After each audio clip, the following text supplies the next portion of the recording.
As the last ember faded in the brazier, leaving me alone in the deepening gloom, I picked up my book and began to read. The moon hung low and pale in a sky bruised by fading twilight. All around him, the earth was still, too still. Not even the wind dared speak, not even the owls called out. The silence was thick like an old cloak left damp by fog, clinging to his shoulders, to his thoughts, to his breath. The earth, once scorched, now soft again, but he remembered it as it had been. Blood-darkened soil, screams carried by the wind, only the breath of grass, the hush of the stars. This was the silent war. No herald sang of it, always, every night. When the fire dimmed and the wine lost its warmth, became to sit, to wait, to remind. He came to a small mound, unmarked, but he knew. He knelt again, removing his glove.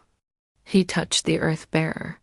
Ronrick, he said aloud this time, his voice breaking not from grief, but from the strain of silence too long held. He closed his eyes, and for a moment the world grew colder. I considered the brave knights and valiant warriors whose deeds had become mere footnotes in history books, or worse, had been forgotten entirely. Their sacrifices, their struggles, their silent battles often go unnoticed, their stories untold. The wind returned, soft but real, like a sigh, like an answer. How many such names are lost to the annals of time, I pondered. How many friends and foes have we laid to rest without a story, without a song? How many lives touched and changed by the grip of war? I rose, my joints stiff from sitting for so long, and walked over to the window. Outside, the sun had fully risen, bathing the world in its golden glow. Birds sang their cheerful songs, oblivious to the tales of sorrow and sacrifice that unfolded within these pages. It's a reminder of our shared humanity, our capacity for love and loss, our strength in the face of adversity, and our resilience in the quiet moments that follow, and stay with them long after they've finished the last page. Just as Sir Silem's story touched mine, I hope my story too will become a part of the tapestry of human experience, a testament to the power of storytelling and the enduring strength of the human spirit. He stayed there for some time, minutes, maybe hours. Time had no meaning here, only memory did. For a story like the sun has the power to illuminate even the darkest corners, to bring forgotten memories to light, and to warm even the coldest of hearts. I hope it finds its audience, those who understand the silent battles fought, the heavy burdens carried, and the quiet heroism of everyday life. I hope they see themselves in Sir Callum, hear their own stories echoed in the rustle of the leaves, and feel the warmth of camaraderie and the tales of brotherhood.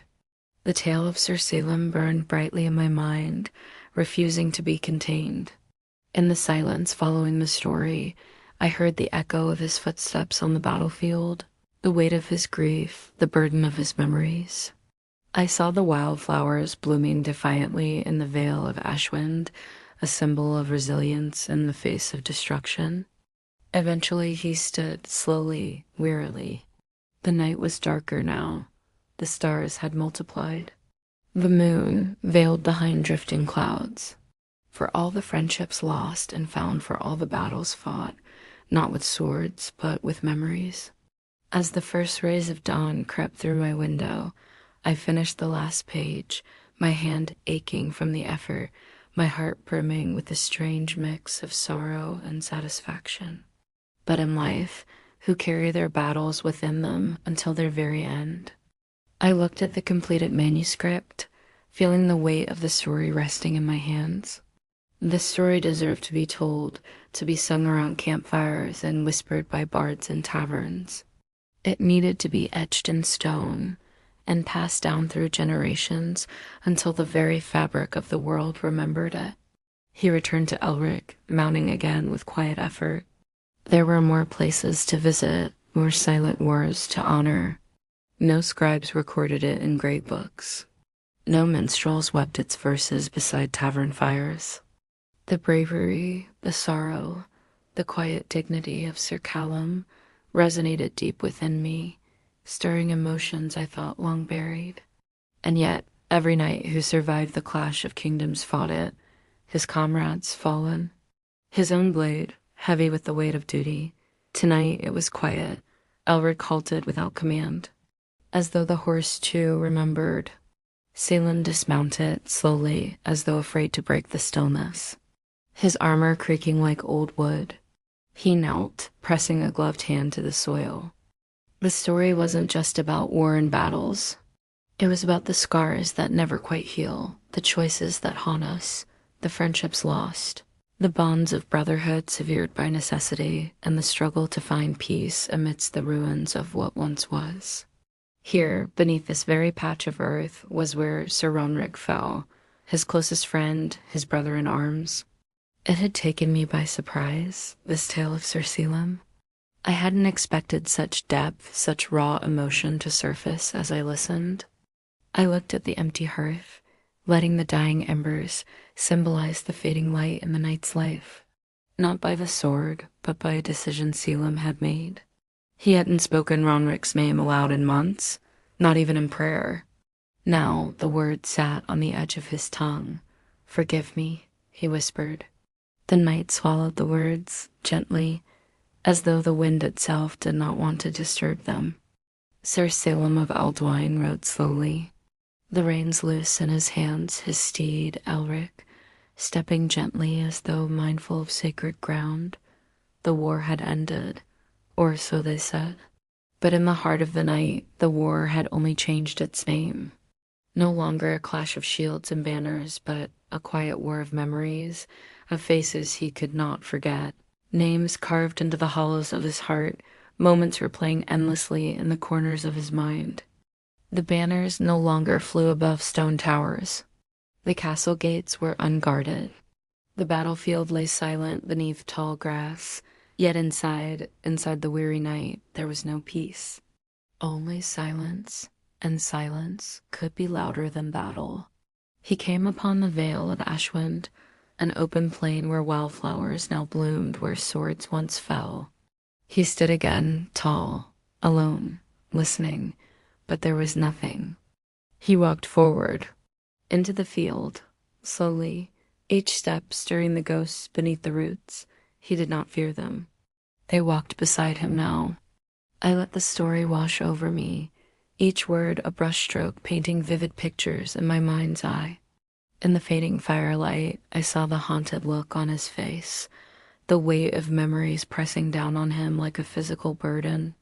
When the tale ended and silence descended once more, I felt a lump forming in my throat, a testament to the story's power. I thought of my own stories, the ones I'd shared and the ones I held close, unpublished, and wondered if they too would resonate with others in the way Selim's story had touched me. And then I thought of Ronric, Sir Selim's fallen comrade. Suddenly inspired, I reached for my quill, and I knew I had to share this story not just for Sir Selim and Ronric, but for all the knights who walked their silent wars. With renewed purpose, I dipped my quill in ink, ready to breathe life into the tale of Sir Selim of Aldwyn. It was more than just a story. It was a tribute, a monument to the enduring spirit of those who fight not just in wars. It was time to share it with the world. I smiled, a bittersweet ache in my chest. Just as the sun chased away the darkness, my story too would chase away the shadows of the silent war. Today, I will send my manuscript out into the world. For this story, like all stories, is a reflection of ourselves. So today, I release my story into the world, trusting that it will find its readers, touch their hearts. This is an excerpt from a work in progress. The path grew narrow beneath Selim's steed. He urged Elric onward, keeping to the center where the packed dirt gave easier passage for the horse's hooves. And so the forest held its breath as if afraid to break the stillness, to break the memory. Still, Selim rode on, the old wound on his shoulder aching with each rise and fall of Elric's gate. And now nothing remained but a chapel, its roof caved in, its spire toppled, but its spirit still standing. His boots made no sound on the soft ground, muffled by the carpet of fallen leaves and centuries. Inside, the moonlight filtered through the broken stained glass, casting splashes of sapphire, emerald, and ruby upon the time-worn stone. His fingers brushed against the carved doorframe, still marked with symbols of the old tongue. Protection prayers, blessings, words no longer spoken by many. He ran his thumb over the inscription, committing the words to memory, for memory was all that was left to Ellerin. Before him stood the altar, bare except for a moth-eaten scroll still bound with twine and a tarnished silver chalice, resting as if in prayer. He walked carefully to the chapel, his steps slow and reverent, as though treading on hallowed ground, which indeed he was. Filling his lungs with the scent of old stone, and whispered words, words of comfort, of solace, words of remembrance.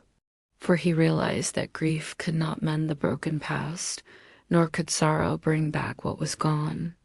But remembrance was a bridge across the gulf of time, a bond between the living and the dead. Here, time had become dust, and silence was a language spoken without sound. Outside, the night had deepened, the stars brighter now, the wind softer. At last they reached the top, standing together on the windswept peak, bathed in the cold, clear light of the moon. For here, at the end of his journey, he found not what he sought, and the silence wrapped around him, a comforting blanket in the vastness of the night. In this moment he was not a knight-errant, nor a hero of legend, but simply Silam, a man alone on a mountain-top, remembering. But what he needed, a place of solitude, a moment of reflection, a chance to breathe, remembering the weight of ages past, the burden of hope, the ache of loss, the sting of tears, and the solace of the stars. Remembering the stories whispered on the wind, the songs carried on the breeze, the laughter echoing through the trees, and the sorrow that clung to the shadows. Below them, the world stretched out, a patchwork quilt of shadows and silver, a tapestry woven with the threads of day and night.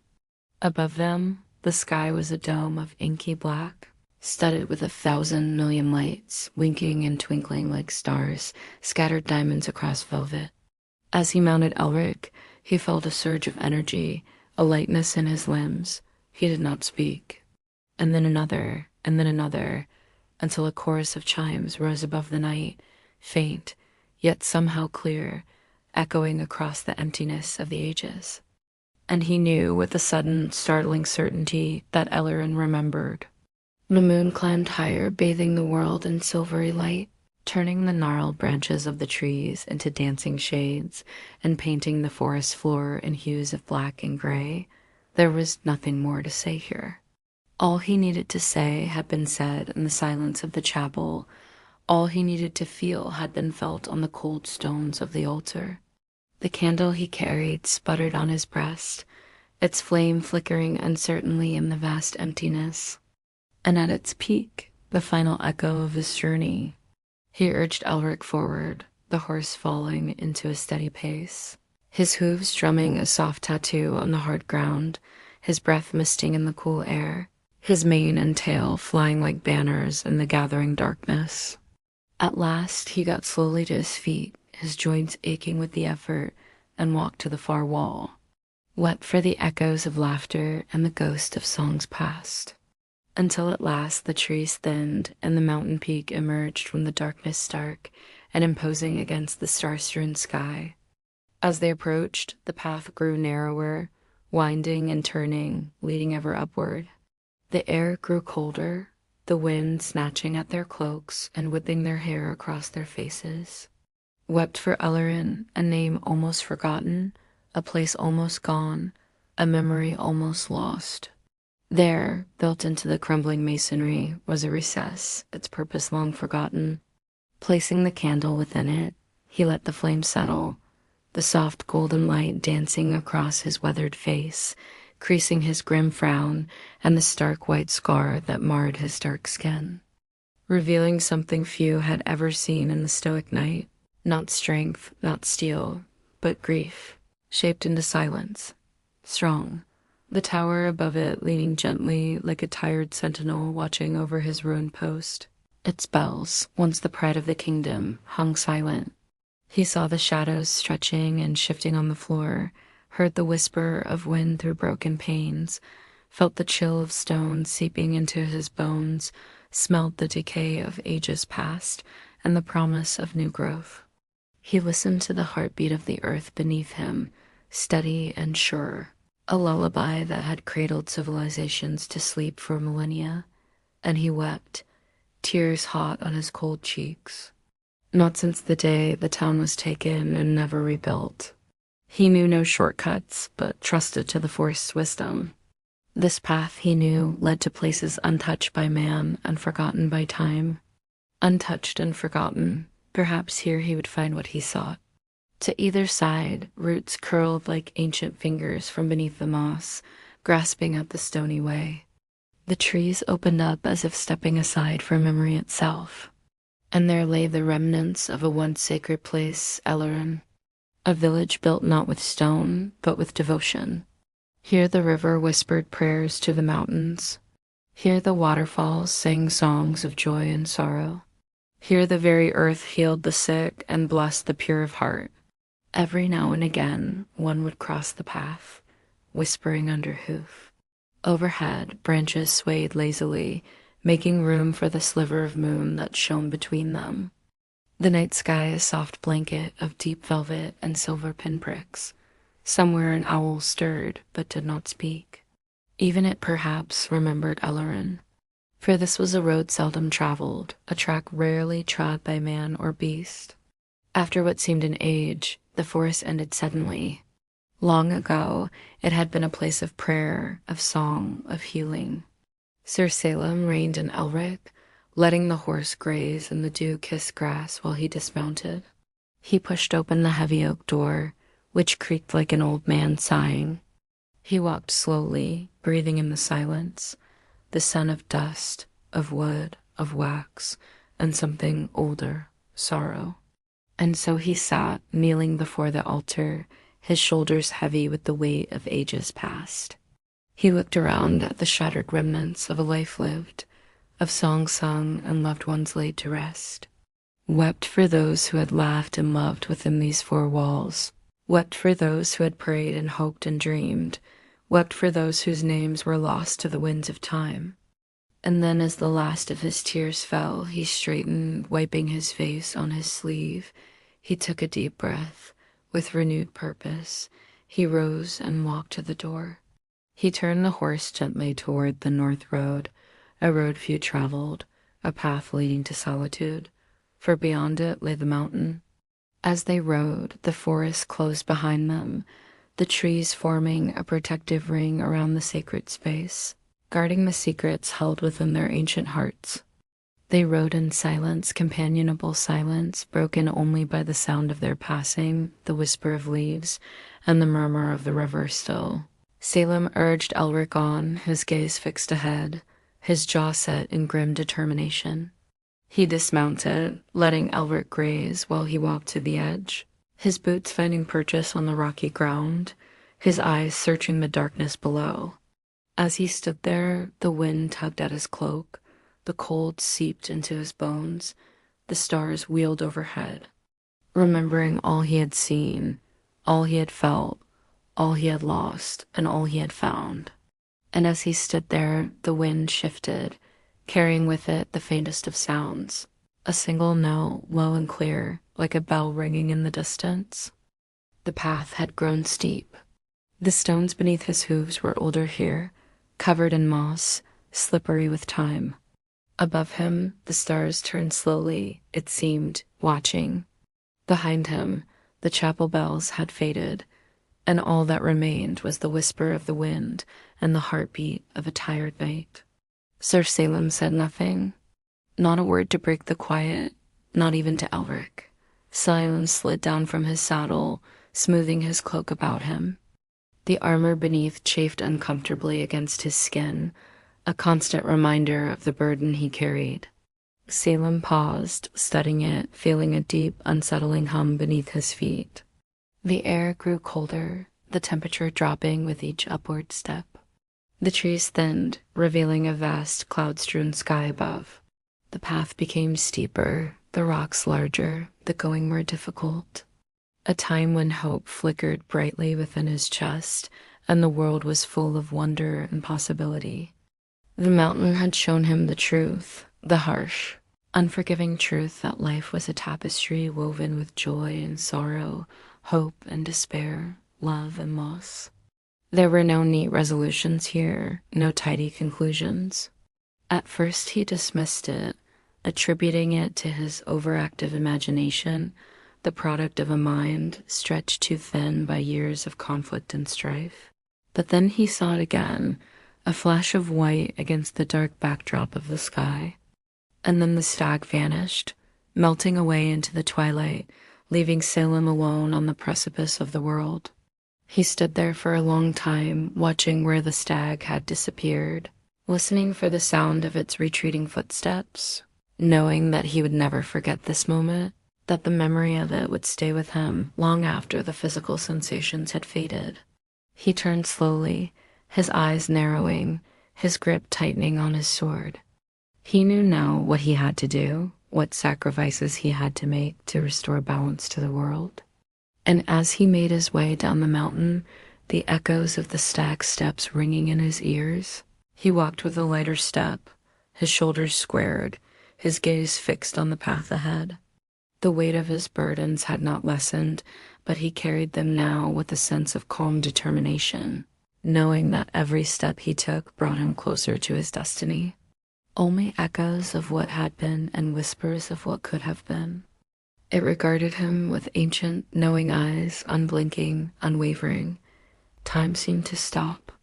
The music faded, leaving only the pounding of his heart in his ears. And then the stag moved, bounding effortlessly across the rocky terrain, leaping over boulders that would have stopped a man in his tracks.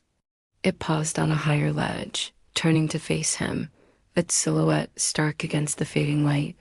He clutched the hilt of his sword, knuckles white, as memories surfaced, whispering their secrets to the wind.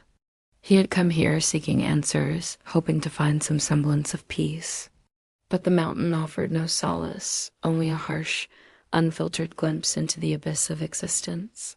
Faces from his past, both beloved and loathed, swam before his inner eye, their voices echoing in his ears. He saw them standing here on this very spot, their hopes and fears taking flight on the wind. Some had laughed, their voices ringing with joy and anticipation. Others had wept, their tears freezing on their cheeks. All of them had believed they could change the world, that their actions here on the mountain would have consequences beyond their wildest dreams.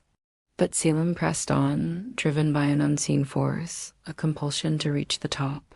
Was this the source of the energy he had sensed? Below him, the world was bathed in the soft glow of twilight, the fading light painting the landscape in hues of purple and orange. For a moment, Salem simply stood there, awestruck by the immensity of it all, the vastness of the world and his small place within it. He breathed deeply, the crisp, cold air filling his lungs. It tasted of freedom and possibility, a stark contrast to the stale, metallic tang of blood that had clung to him for so long. He reached out, his fingers tracing the grooves in the weathered stone.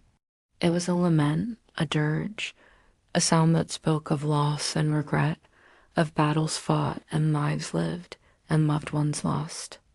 The music echoed across the barren landscape, weaving its way into the fabric of the mountains, becoming one with the wind and the clouds and the stars. It was a song without words, yet its message was clear. It told a story of heroes and villains, of triumphs and tragedies, of love and war and everything in between.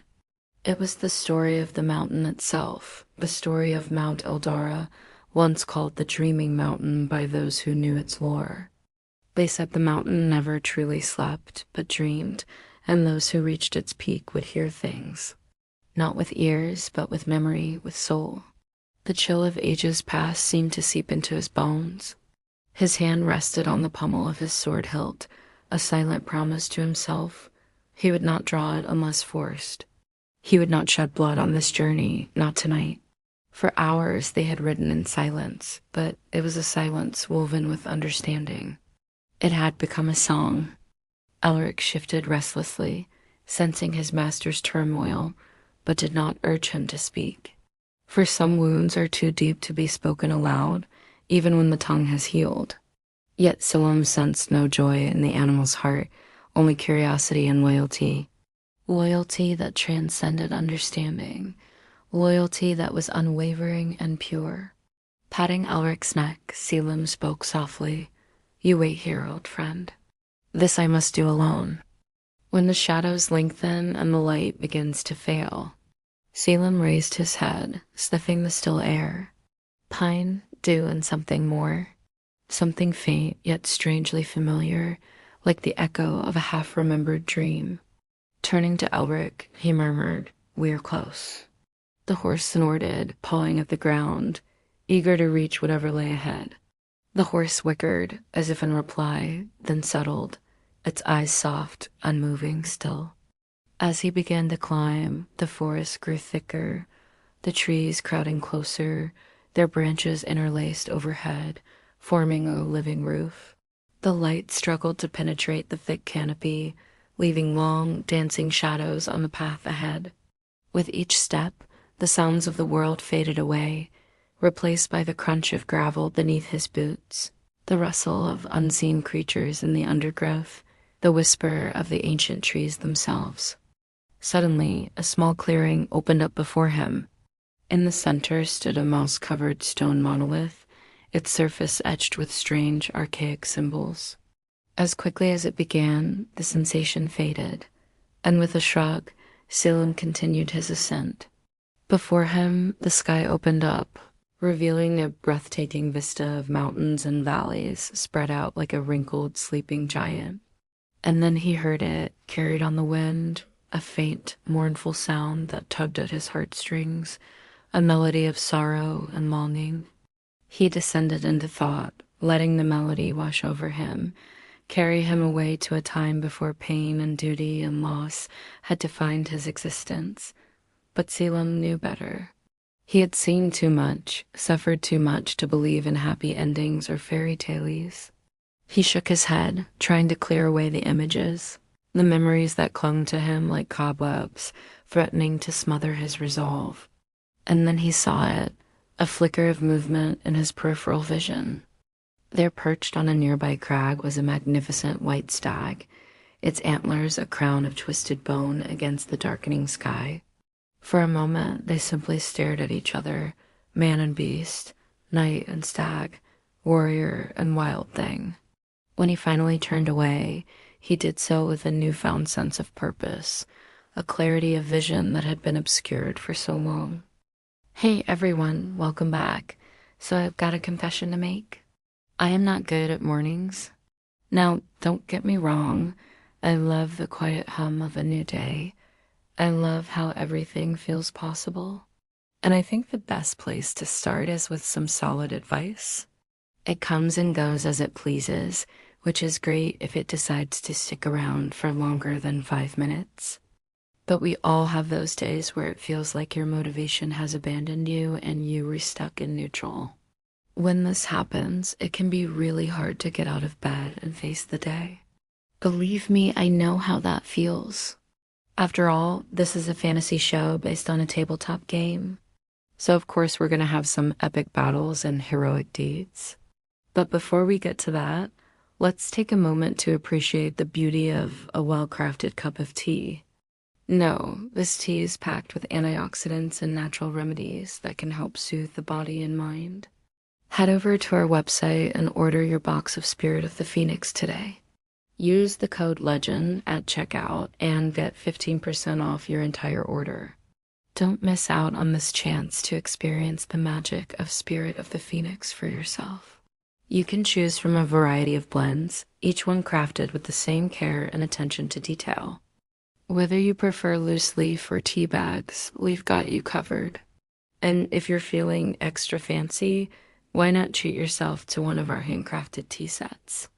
It is said that a single cup can raise your spirits, improve your mood, and give you the strength to face whatever challenges may come your way. And let's be honest, who doesn't need a little bit of that in their lives? Because trust me, you're gonna want to stick around for this one. On days like that, it's important to be kind to yourself and accept that some days you won't get as much done as others. A tale of a tea so rare and exquisite that it is said to have the power to heal the brokenhearted and mend shattered souls. It is known simply as Spirit of the Phoenix. Oh, yes, I am talking about a tea that tastes like victory, courage, and hope, all wrapped up in a single steaming cup. This is no ordinary tea. No, my friends, this is a blend of only the finest ingredients, each one carefully selected for its unique flavor and healing properties. Chamomile, lavender, and rose petals come together to create a soothing and calming aroma that will melt away your stress and tension. And just when you think it can't get any better, we add a touch of vanilla and cinnamon to give it a rich, sweet flavor that will leave you feeling warm and fuzzy inside. The trick is to not let those days become weeks. So here's what you do. Find something that motivates you, whether it's a fun activity, a delicious breakfast, or a nice long bath. You know, whatever floats your boat, plan it out and look forward to it all day. By the end of the day, you will have something to look forward to, and hopefully that will help you get through the tough times.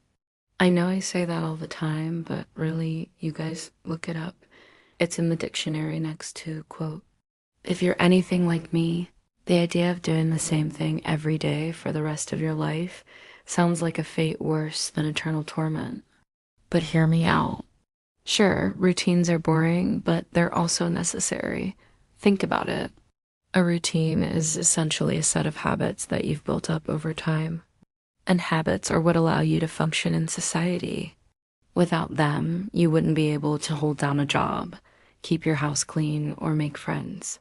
And yes, I know that last one sounds ridiculous, but studies have shown that having a routine can actually make you more likable. According to research, people like people who are predictable. It's true.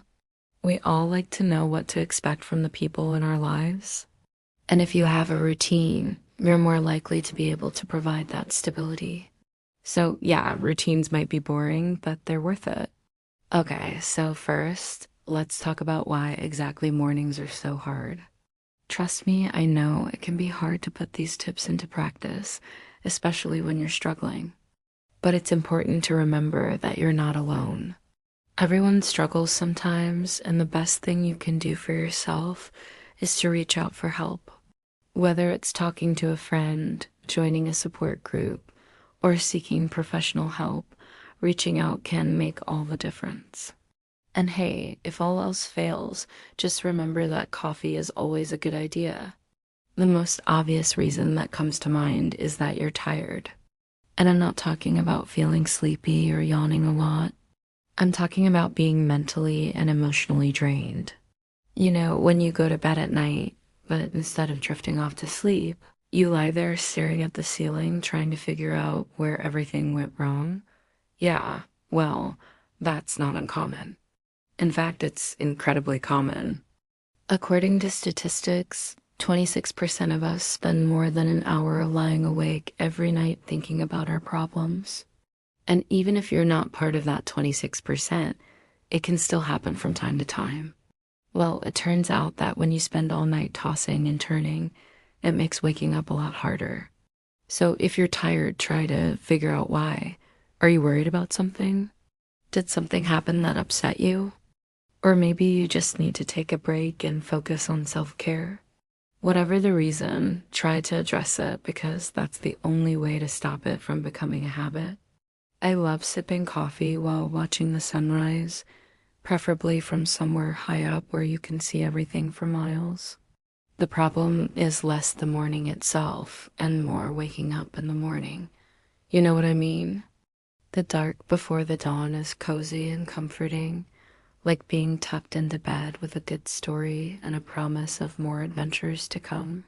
But then the birds start chirping and the trees begin rustling and all the quiet whispers, wake up, wake up. And suddenly you're painfully aware that you have to face whatever today throws at you. And honestly, sometimes that seems a lot harder than facing down a dragon or slaying a fearsome beast. Am I right?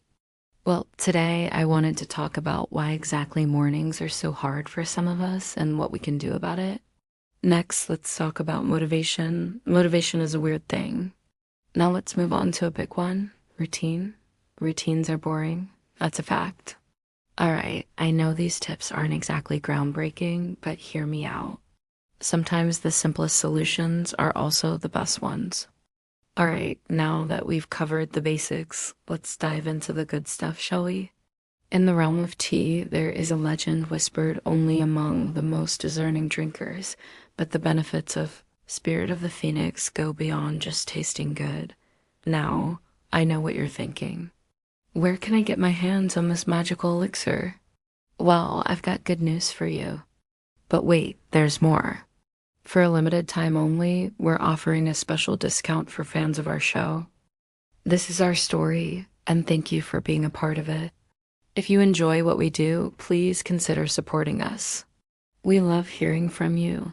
Thank you for watching and for your support. Each hoof step of Elric was a note, steady, rhythmic, like a heartbeat guided by moonlight. The trees had thinned. The sky above had opened wide, pale silver now, as if the stars themselves were exhaling. Ahead, a sound emerged, not loud, not sharp, but layered, soft like distant voices, whispering across water. Staring up at the sky, the whispers continued, some familiar, some not, but all of them gentle. Where the soul breathes softer and the mind uncoils, the river sang to him. And he sang back without words, only stillness, only presence. And in the softest voice of all, perhaps only imagined, he heard, "You are not forgotten because you have not forgotten us, none judged." Then faded back into silver. He sat up, wiped his face, and stood. The river remained. It always would. He could feel the cool night air on his skin, the softness of the moss beneath him, the sounds of the forest, the crickets chirping, the distant hoot of an owl filled his ears and brought a smile to his lips. Caulfield felt a deep contentment settle over him, chasing away the remnants of his troubled past. Sleep, when it came, was dreamless and deep. This moment, this feeling, was worth more than any victory, any conquest. Peace. He had found peace. As they ventured deeper into the woods, Caulfield's resolve strengthened with every step. Yet Caulfield walked with purpose, with hope, with peace. When he opened them again, they were filled with a newfound determination, a clear vision of the hero he was meant to be. With Elric by his side, Caulfield strode forward, his armor gleaming, his sword at the ready, his spirit soaring. He was a knight reborn, forged in the fires of adversity, tempered by the waters of remembrance, and ready to face whatever lay ahead, whatever trials, whatever triumphs awaited him. For he knew that he was not just fighting for himself, but for the countless souls who had whispered their stories to him, for the echoes of the past that now resonated within his heart. He fought for them, he fought for honor, he fought for justice, and most importantly, he fought for peace. The river of echoes had shown him the way, not just to let go of the past, but to embrace the present, to live fully, to remember, and in doing so, to heal. The sun climbed higher in the sky, casting long shadows that danced before his eyes.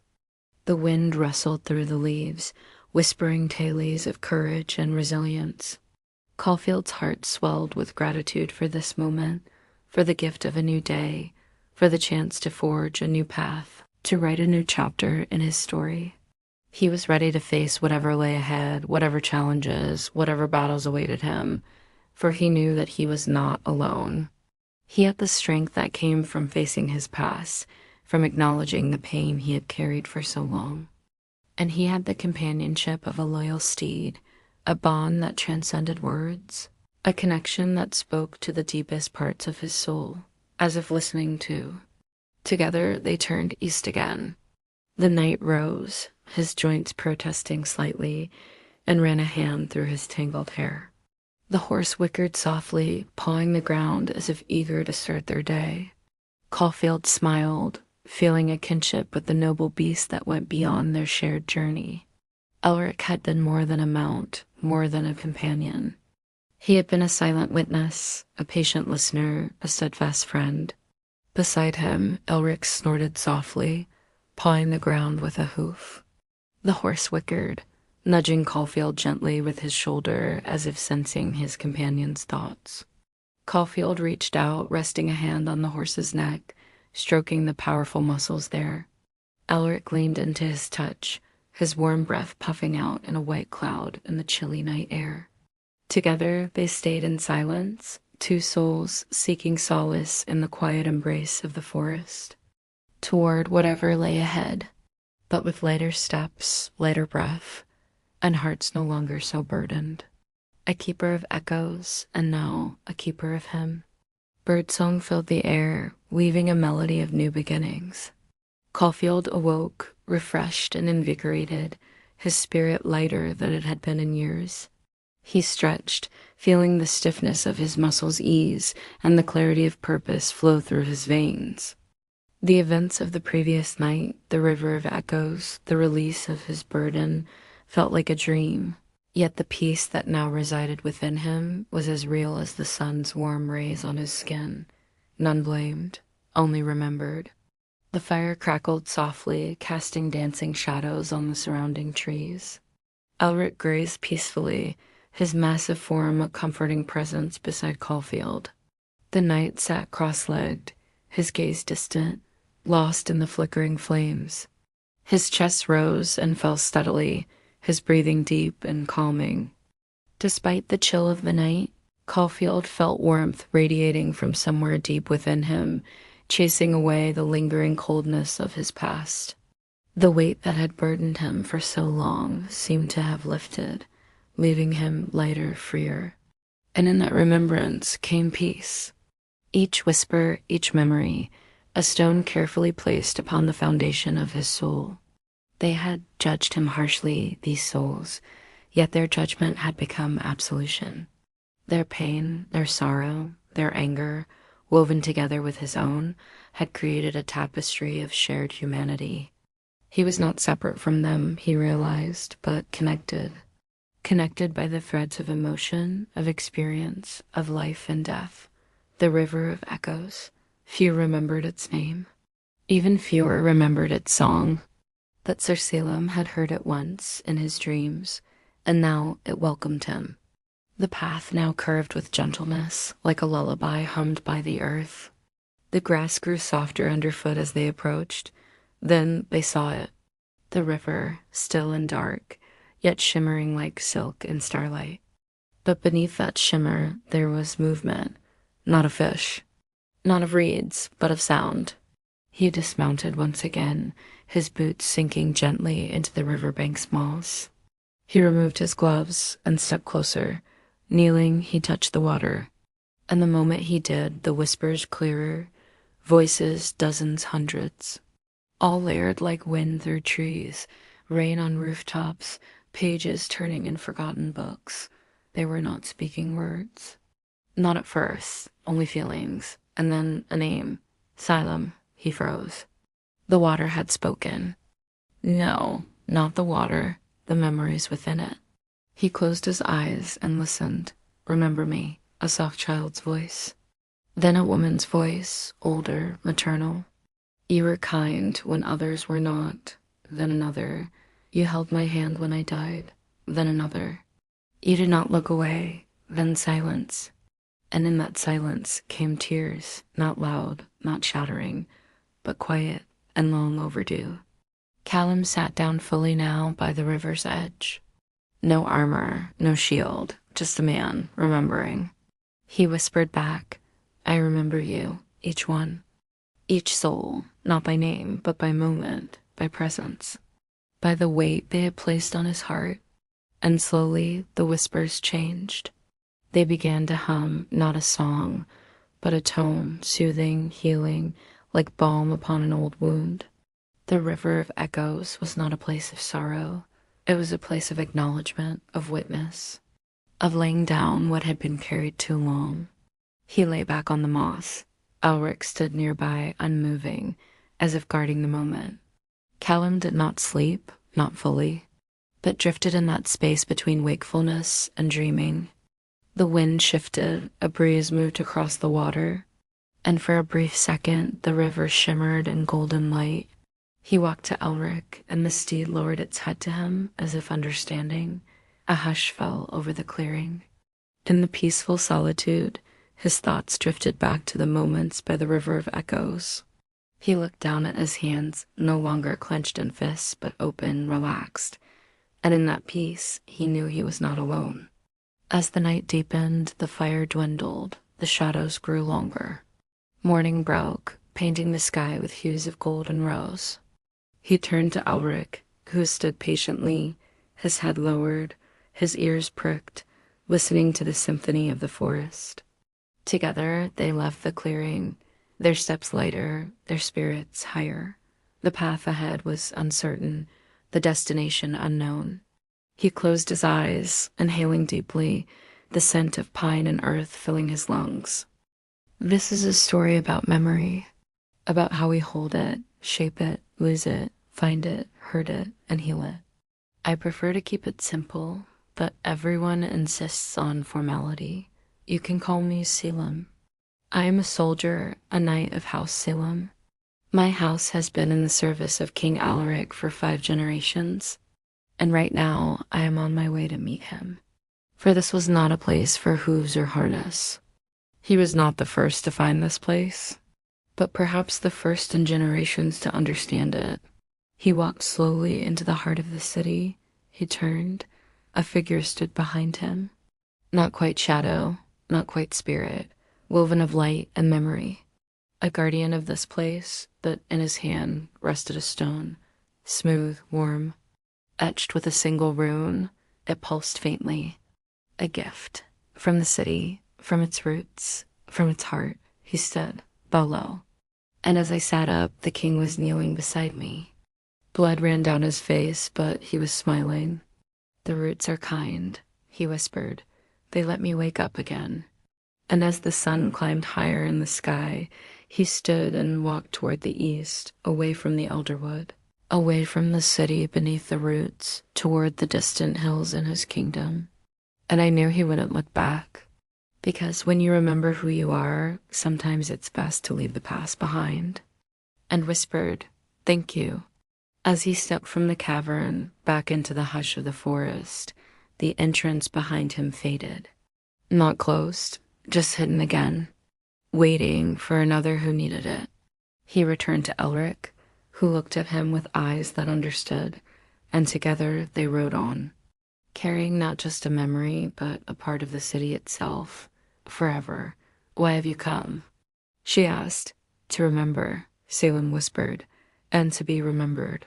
She nodded slowly, then stepped forward. "Place your hand on the water." He did. The surface trembled.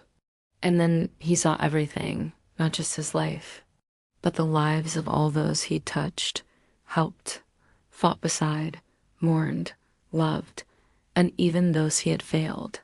The city showed him not to punish, but to free him, to say, "You were never alone." No footsteps followed, no eyes watched, and yet he felt seen. Every carved wall, every pulsing root, every breath of cool air held stories. But as it turns out, getting a king's attention is a lot harder than getting into his bedroom. After spending nearly 2 weeks in the Whisperwood, I found the king pacing his bedroom floor. His counselors were nowhere to be seen. No guards stopped me when I entered. No servants told me to wait. I walked right into the throne room, and the king looked up from his throne. And this is how I knew he had finally lost it. When he spoke, his voice sounded ancient, like the timbers of the throne room itself. "So you are the new hero sent to fix me. Come then, knight. Do it quickly. The shadows grow long." He gestured with a sweep of his hand, not at me, but at the walls. They swirled and twisted as though the room itself was unwell. "I think they're sending another," he said, turning back to me. "The healers were never good at reading me, but I think I am ready to hear the truth. Why don't I wake up anymore? Why don't I dream?" And for a moment, I wanted to lie. To tell him the whispers in the woods were just leaves, that the ancient tree wasn't a god, that the pond was just water. But looking at the king, so broken, so tired, so terribly old, I couldn't do it. Instead, I pulled my helm off and set it on the ground. "Your Majesty," I said, "I think you already know." He passed what must have once been homes, libraries, temples, all woven from root and stone, coexisting in silence. He knelt by the pond and saw not his reflection, but images, people, not of flesh, but of memory, mothers singing to children, elders placing their palms to roots in prayer, warriors returning home and placing their weapons into the earth. The pond shimmered, and then he saw himself, not as he was, but as he had once been. A young knight standing at the edge of a battlefield, armor shining, eyes burning. And then he saw what came after. The weight, the loss, the silence. He closed his eyes, whispered nothing, but the pond heard it all. The city had been silent for centuries, yet it listened, and now it gave back. He approached slowly. The air, cool now, carried the scent of damp wood and forgotten rain. He stepped inside, and the darkness welcomed him, but it was not empty. It pulsed softly like breath. The path LED downward. He moved gently, his boots silent on the packed dirt and tangled root. Then a flicker, not fire, not light, but memory etched in the roots themselves, glowing symbols, alive and ancient. Markings of a people long vanished, but not lost, not here. Not in the city beneath the roots. As he descended further, the walls widened, and the silence began to hum, not music, not voice, but history, living history. And then he saw it, the city, a vast cavern, lit by thousands of glowing fungi and crystal veins. Roots formed the structures, arches, domes, even bridges, grown, not built. And in the center, a still pond, its surface perfectly smooth, reflecting the ceiling like a mirror to another world. We don't usually get called to the capital unless there's trouble. And as it turns out, there is. The king is losing his mind. Well, technically, he already lost it a few weeks ago, but only now did word reach us. We were called to come see if we could do anything about it. Memory is the most powerful force in our lives. We shape our entire worlds based on our memories. The great halls of our past weave together to form our identity. The light, already soft, dimmed into an almost eternal dusk. And Sir Selim knew he was nearing the hidden place. The trees here were older, their trunks thick, gnarled, their roots rising from the earth like ancient serpents, twisting, curling, crossing paths like veins of some great sleeping giant. Elric stepped with care. The moss beneath their hooves swallowed all sound. The forest had no path here, not one made by men. But Selim didn't need one. He felt it in his bones, in the pull of something unseen, something calling. And then there it was, a clearing, not wide, not grand, but centered around a single colossal tree, the elderwood. Its trunk was broader than any tower he had seen. Its bark, dark as midnight, shimmered with faint veins of green light. Its roots, massive, muscular, spread in all directions, some vanishing into the air, others disappearing beneath the earth. And beneath it, a hollow, a black mouth of earth and root, an entrance to the city beneath the roots, our hopes, our traumas, our triumphs, and our losses. What we remember is who we are. The name's Selim. It's not an easy job, restoring a king's sanity, especially when he's barricaded himself in his bedroom and hasn't left in weeks, but someone has to try, and so here I ride. My horse's name is Elric. He doesn't like this trip either. Most horses don't like this trip. It's too quiet, too still. It feels like you're being watched the whole time. Now, it's not like anything bad ever happens. It's just, yeah, I don't like this place either. It's called the Whisperwood, and it earns its name. It was just past twilight when the forest changed. The wind, once playful and free, grew still. The birds had ceased their songs. Selim dismounted. He whispered thanks to Elric, who bowed his head and remained behind. Selim stood in awe. A voice came from behind him, soft, female, ageless. You carry many roots within you. He wept again, not from pain, but from release, and as he opened his eyes, the figure was gone. My visit to the city was meant to be a quick detour on my way to the king. When I woke up, I was back in the Whisperwood. Sunlight dappled through the leaves overhead. And that's all we have for our night and day 365 story today. If you enjoyed it, please hit the like button below. Now let's get back to the video. A common critique of fantasy stories is that they're too derivative, that they recycle the same tropes and ideas without any attempt at originality. Well, this isn't the first time I've heard that complaint. And something I've noticed is that while there are many recycled tropes and cliches, the execution of those cliches can vary widely. Tolkien, for instance, invented entire mythologies and languages for Middle-earth.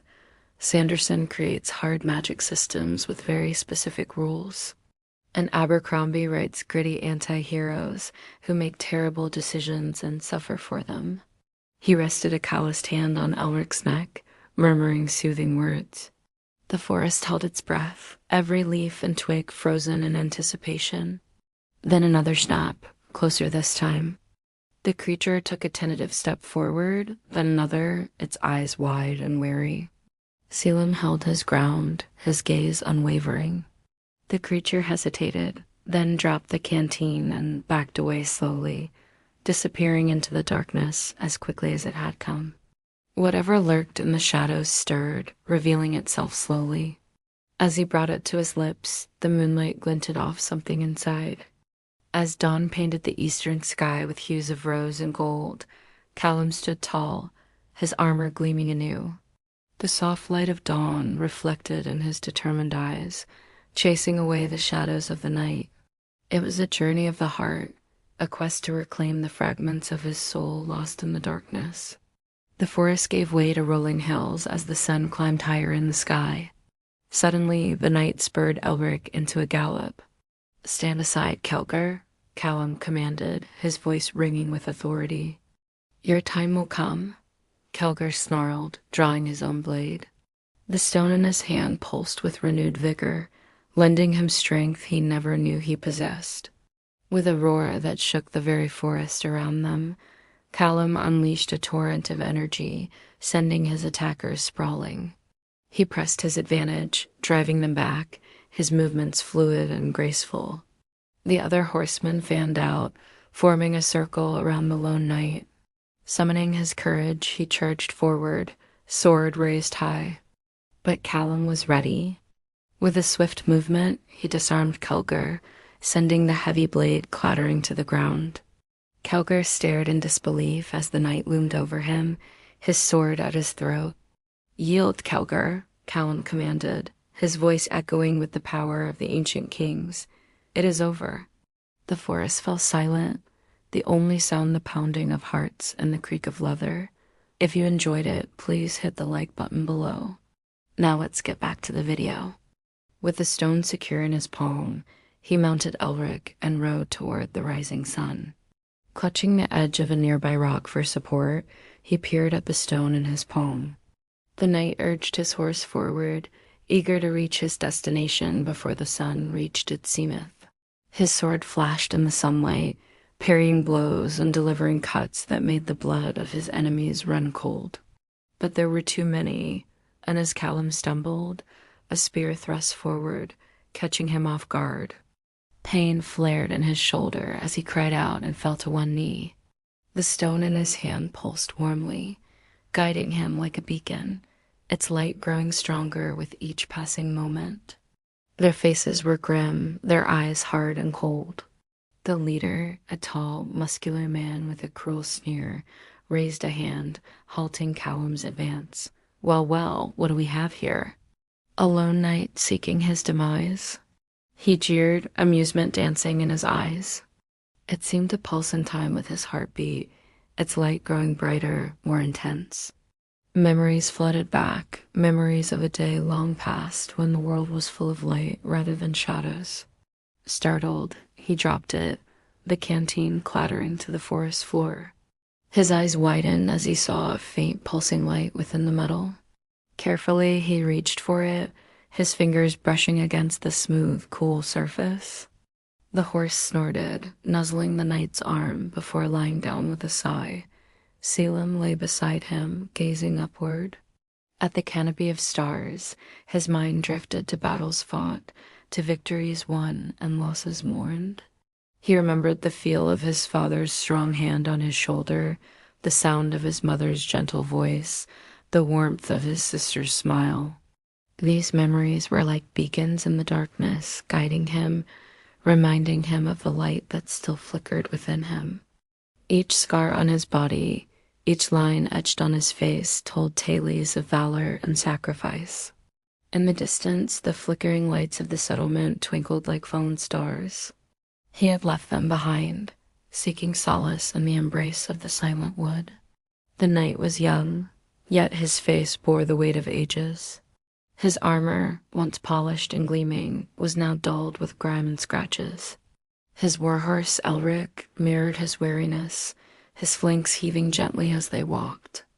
Now I could keep going on about how there are many ways to tell a good story or the importance of execution versus idea, but I think what I really want to say is don't be afraid to steal.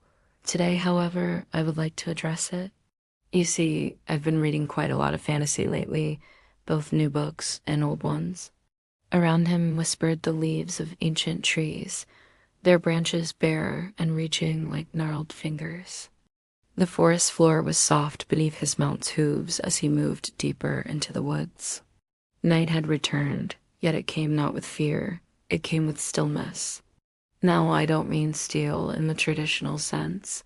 Let's leave that to Hollywood, shall we? I mean steal like a magpie, collecting shiny things that catch your eye and making them uniquely yours. So, with this in mind, I decided to write a short inspired by a few of my favorite tropes and cliches, and I hope you enjoy it. The knight rode beneath an open sky. Above him stretched a vast expanse of blackness dotted with millions of distant stars. Sir Selim paused to turn back. As the moon climbed higher in the star-studded sky, Silon dismounted and kneeled beside his horse. Suddenly, a twig snapped in the stillness. Selim's head snapped up, his hand instinctively reaching for the sword at his hip. Selim watched as a small, wiry creature emerged from the undergrowth. It stood on two hind legs, its front paws clutching a stolen canteen. Selim sighed, rising to his feet. He picked up the canteen, wiping off the dirt and grime. As he pulled the object out, a wave of dizziness washed over him. He remembered a time when the sun shone warmly on his face and laughter echoed through the halls of his family's castle. Squeezing his eyes shut, he clutched the stone tighter, seeking solace in its steady glow. The road stretched before them, winding through ancient forests and over hills bathed in the golden light of morning. Callum knew that this journey was more than just a physical one. Up ahead, a group of horsemen blocked the road. Callum drew his sword, its tip aimed directly at the man's throat. As the battle raged, Callum fought with the ferocity of a cornered wolf. Yet even as pain threatened to consume him, a surge of power coursed through Callum's veins. Kelger watched in disbelief as his men fell before the knight, fear replacing his earlier amusement. And that's all we have for our Night and Day 365 story today. Welcome back, friends. And here we are at the end of our journey. We've followed Sir Callum's path for a while now, through the deep roots of remembrance, up the twisting paths of forgotten histories, and across the shifting sands of time itself. We've seen him battle and bleed and break bread with the very echoes of the past. knowing that we are all better for having witnessed his courage, his strength, and his unwavering commitment to making the world a better place. The fate of the kingdom hangs in the balance, and Sir Callum must summon every ounce of strength and courage to face the darkness that lies before him. Will he prevail? Can he restore balance to the kingdom and bring peace to its people? Only time will tell. So grab your swords and shields, fellow adventurers, and prepare to face the unknown alongside Sir Callum, the knight who had walked through war, through silence, through memory and root, through candle and crow, and arrived here at the edge of the world. The tower did not speak. It did not need to. Its silence was a song, its stillness a sanctuary. Selim looked out over the land. Fields long abandoned, villages reborn, forests that healed their own wounds, and mountains that had watched all things come and go. Let us revel in the knowledge that we have grown and changed and become stronger because of the challenges we have faced together. Let us remember the power of hope, the strength of perseverance, and the importance of staying true to ourselves. For as Sir Callum has shown us, even in the darkest of times, even when all seems lost, there is always hope for a brighter tomorrow. Let us marvel at the courage and resilience of our fellow adventurers, the wisdom and compassion of our mentors, the loyalty and camaraderie of our companions. May the tales of Sir Callum inspire you to be the best versions of yourselves, to chase your dreams and never, ever give up hope. Until next time, ride safe, stay strong, and keep the faith. For the road may be long and perilous, but you are not alone. You have the strength within you to overcome any challenge and the love and support of those who believe in you to help you along the way. Let us remember the lessons we have learned and the values we have upheld, the sacrifices we have made, and the victories we have won. For these are the things that truly matter, the things that define who we are and what we stand for. He breathed in, and the wind carried the scent of every road he had taken. He breathed out and let go. Of duty, of sorrow, of history, of name. For the first time, he was not the knight. He was simply the man, and that was enough. For the road is perilous, but the rewards of victory and justice are beyond measure. Not the sun, but something older, the first light, the last dream. He leaned back into the chair, closed his eyes, and smiled. Not because he was done, but because he was home. Are you ready?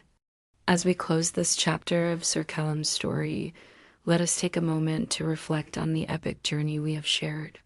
From the depths of despair to the heights of hope, we have walked alongside our valiant knight, sharing in his triumphs and mourning his losses, cheering him on through thick and thin, through sun and shadow, through hope and despair. What a journey it has been. We have laughed and cried with him, raged and wept, battled and soared. We have felt the sting of defeat and the sweetness of victory.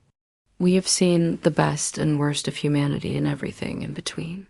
And through it all, Sir Callum has remained steadfast, a beacon of hope in a world often shrouded in darkness.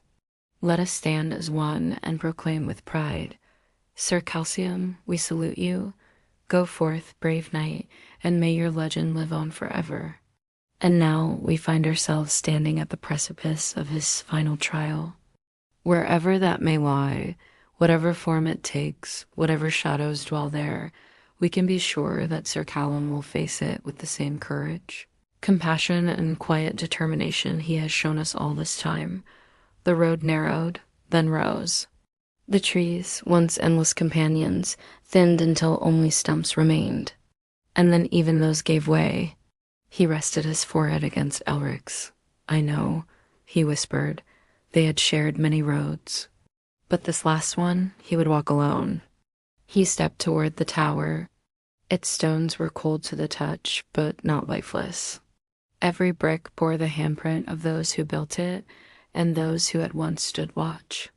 Inside, the spiral stairs spiraled upward, narrow, endless. But he climbed without pause, step by step, with each step a sound, a memory, an echo. The laughter of a young squire, the clash of blades in training, the quiet sob of a soldier burying a brother, and the whisper of a vow made long ago to serve, to protect, to carry the light, even into the darkest places. And now, at the top, the final platform, open sky above, no roof, just stars. So many stars more than he remembered ever seeing. And in the center of the platform, a single chair, stone worn by wind, waiting. Now only stone and wind remained. Sir Silem rode in silence. The stone gifted from the root city had stopped glowing now, not dimmed, just fulfilled. And his satchel, the map had crumbled weeks ago. Because some journeys, in the end, cannot be guided by ink or instruction. They are walked by memory and completed by heart. Ahead, a silhouette, tall, lonely, a tower, ancient crumbling at its edges. The final watchtower, built before borders, raised before kingdoms. It had no owner now, but it had a purpose. One that waited for Selim, as if this place had always known he would arrive. He is a beacon of hope in a world often shrouded in darkness. A testament to the indomitable spirit of humanity and an embodiment of what it means to be a true hero. As we stand here at the edge of the story, let us take a moment to appreciate the strength and resilience of our knight, the depth of his character, and the indelible mark he has left on our hearts. Let us cheer him on with all our might, knowing that he carries with him the love and admiration of those who have journeyed alongside him. Let us bid him farewell with a heavy heart, knowing that we shall miss him when he is gone, yet with a resolute spirit. Knowing that he has shown us the way to walk with honor and integrity, to fight for what is right, and to never ever give up hope. For Sir Calcium is not just a character in a story. He is a symbol, a shining light that will continue to guide us long after the final page is turned. He is a reminder that even in the darkest of times, even when all seems lost, there is always hope for a brighter tomorrow. Let us marvel at his unwavering commitment to justice, his unyielding pursuit of peace, and his capacity for love and understanding. For in Sir Selim, we see a reflection of our own hopes and dreams, our own struggles and triumphs, and our own potential for greatness. So let us join hands and raise our voices in a final chorus of support. A last hurrah for our valiant knight as he rides forth into the unknown. With that said, let us step aside and allow our hero to take center stage for one last time as he faces whatever challenges may lie ahead now. Friends, the road ahead is long and fraught with peril. But for now, let us return to our story and see how Sir Selim fares as he rides forth into the unknown. Elric neighed softly, not in fear, but in farewell. Selim dismounted. He sat. No armor, no weapons, no titles. Just himself. Sir Selim. The stars above began to swirl, not with chaos, but like petals, soft, welcoming, and in the distance a light began to rise. Friends, our tale has reached its end, at least for now. Let us celebrate the bonds we have forged along the way, the friendships we have made, the memories we have created. As we say goodbye for now, let us carry these lessons and values with us always, letting them guide us through the twists and turns of life. Thank you, dear friends, for joining us on this incredible adventure.